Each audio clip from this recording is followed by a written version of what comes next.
नागपूर शहरातून एक धक्कादायक प्रकार समोर आला आहे। शहरातील मनीषनगर परिसरातील एका प्रसिद्ध बिअर बारमध्ये चक्क शासकीय फायलींचा गठ्ठा घेऊन तिघे जण दारू पिण्यासाठी बसला असल्याचा व्हिडिओ सध्या समाज माध्यमांवर प्रचंड व्हायरल झाला आहे।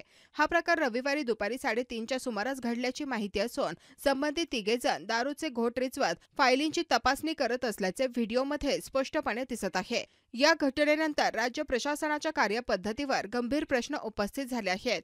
दारूच्या नशेत किंवा विश्रांतीच्या वातावरणात तेही सार्वजनिक बारमध्ये महत्त्वाच्या शासकीय कागदपत्रांची पडताळणी करणे हे अत्यंत निष्काळजीपणाची बाब मानली जात आहे।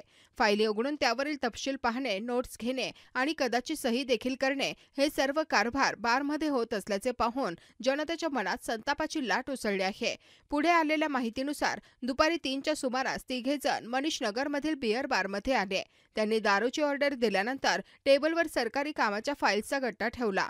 या फाईल्समधील कामांवरून त्यांच्यामध्ये बराच वेळ चर्चाही सुरू होती।